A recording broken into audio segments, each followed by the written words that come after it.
एक बार गोस्वामी तुलसीदास जी महाराज एक गांव से गुजर रहे थे। अचानक एक रोती हुई महिला गोस्वामी तुलसीदास जी के चरणों में आके गिर पड़ी। कहने लगी, महाराज आशीर्वाद दे दो। तो गोस्वामी तुलसीदास जी ने कह दिया, जाओ सदा सुहागिन रहो।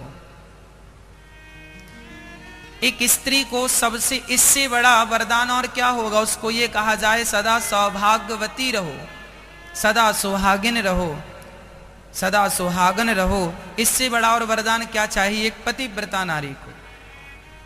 गोस्वामी जी को लगा ये रो रही है, कोई संकट है, तो कह दिया जाओ सदा सुहागन रहो।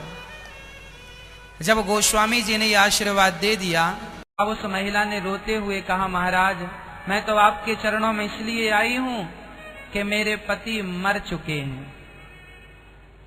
उसके पति मरे पड़े थे और उसे पता चला कि नगर में गोस्वामी श्री तुलसीदास जी आए हैं। उस समय तुलसीदास जी बड़े विद्वान, बड़े भक्त के रूप में समाज में पूजे जाते थे। उस महिला को पता चला कि मेरे पति, उसके पति मर गए अचानक। और जब पति मरे, उसे पता चला कि नगर में गोस्वामी श्री तुलसीदास जी आए हैं। चरणों में गिर पड़ी और अचानक तुलसीदास जी के मुख से निकल गया, सदा सुहागन रहो। अब तो चक्कर में पड़ गए बाबा जी। महाराज आपने मुझे सुहागन का वरदान दिया है और मेरे पति तो मर चुके हैं। उनकी अर्थी उठने वाली है, नगर इकट्ठा हो चुका है, अर्थी सजाई जा रही है। तब तुरंत श्री गोस्वामी जी ने भगवान से कहा, प्रभु ये क्या लीला है आपकी। यदि मेरे मुंह से कुछ निकला है तो नाथ मैं अपनी वाणी कभी नहीं बोलता। मैं तो जो बोलता हूँ रघुनंदन आपकी ही वाणी बोलता हूँ। शायद आपने ही बुलवाया है, और आपने बुलवाया है तो फिर ये वचन मिथ्या नहीं होना चाहिए। यदि एक भक्त का वचन मिथ्या चला जाता है ना माँ, तो भगवान पर उंगलियां खड़ी हो जाती हैं, विश्वास पर संदेह होने लगता है। और मैं आपसे कह चुका हूं कि भगवान कभी विश्वास को टूटने नहीं देते। भगवान सदा भक्तों के विश्वास की रक्षा करते हैं। जब श्री गोस्वामी तुलसीदास जी ने बड़े भाव से वहां बैठकर, बेटी तू चिंता ना कर, अब राम जी कुछ करेंगे। गोस्वामी जी वहां बैठकर और सीताराम सीताराम सीताराम सीताराम सीताराम सीताराम सीताराम सीताराम जपने लगे।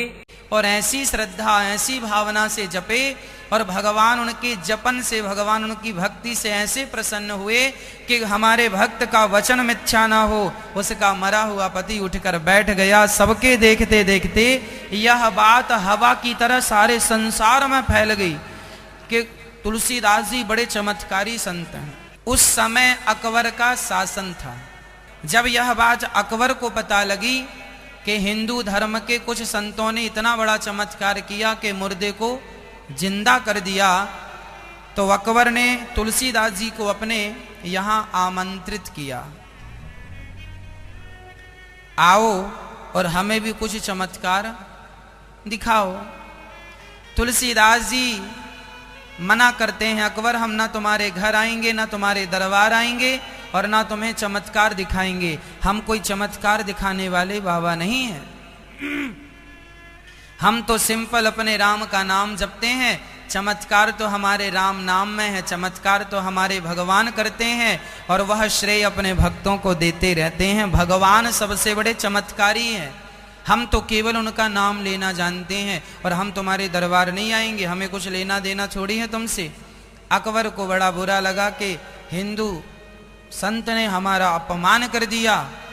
अपने सैनिकों को भेजा, जाओ तुलसीदास को पकड़ कर लाओ। सैनिक गए, तुलसीदास जी के हाथों में हथकड़ियां डाल के बांध कर लेके आए, दरबार में खड़ा किया गया। तुलसीदास जी के हाथों में बंधन था, पांव में बेड़ियां थीं, और अकबर कह रहा था, यदि तुम बड़े भक्त हो, तुमने मुर्दे को जिंदा किया है, तो आज हमें चमत्कार दिखाओ। तुलसीदास जी बोले, भैया मैं भगवान का नाम जपना जानता हूं, मेरे से चमत्कार नहीं आता, भगवान ही वचन की रक्षा करते हैं, मैं क्या करूं। तो काल कोठरी में बंद कर दिया तुलसीदास जी को अकबर ने। गोस्वामी तुलसीदास जी ने हनुमान चालीसा की रचना की और हनुमान चालीसा पूरा होते होते जब यह चौपाई उन्होंने पढ़ी, उसी समय हजारों की संख्या में बंदर वहां आए और बंदरों ने आके जो वहां का क्रूर शासक था जिसने गोस्वामी जी को बंद किया था, उनकी सिंहासन तक बंदर पहुंच के और सारी सेना को जो बंदरों ने मारना शुरू किया, अर्थात स्वयं अनेक रूप में श्री हनुमान जी प्रकट होके और उस दुष्ट व्यक्ति को, उसकी सेना को जब तहस नहस करना शुरू किया, मारना शुरू किया, अकबर का शासन हिलने लगा। महाराज हाहाकार मच गया, कोई साबुत नहीं बचा, सारे सेना घायल पड़ी है, ना अस्त्र काम कर रहे हैं, ना शस्त्र काम कर रहे हैं, ना कुछ काम कर रहा है। अकबर घबरा गया, अब क्या करें, हम तो बड़े परेशान हैं। और बंदरों की सेना बढ़ने लगी, चारों तरफ से सेना घेर चुकी थी, अकबर घिर चुका था। तब किसी ने कहा कि आपने जो हिंदू संत को बंदी बना रखा है, ये सब उसी के बंधन का ये प्रभाव है, उसे जल्दी आजाद करो। अकबर ने तुरंत जाकर तुलसीदास जी को प्रणाम किया, महाराज आपका चमत्कार हमने देख लिया, हमें माफ कर दीजिए। तब तुलसीदास जी बाहर आए और बाहर आते ही हनुमान जी का वह रौद्र रूप अपने आप समाप्त हो गया, अर्थात वहां एक भी बंदर नजर नहीं आए। इसलिए श्री हनुमान जी महाराज को प्रत्यक्ष रूप में हनुमान स्वयं गोस्वामी तुलसीदास जी बंधन में बंध चुके थे, तब हनुमान चालीसा का पाठ किया और छूटय बंदी महासुख होई। इसलिए आप भी संसार के बंधन से मुक्ति चाहते हैं, कोई आपका निर्दोष व्यक्ति जेल में चला गया है तो आप हनुमान चालीसा का 100 पाठ रोज कीजिए, हनुमान जी की कृपा से आप निर्दोष साबित होकर तुरंत बाहर आ जाएंगे। यह हनुमान जी की प्रत्यक्ष कृपा है। इसलिए हनुमान चालीसा का एक पाठ तो आप रोज करें। छूटय बंदी महा सुख होई।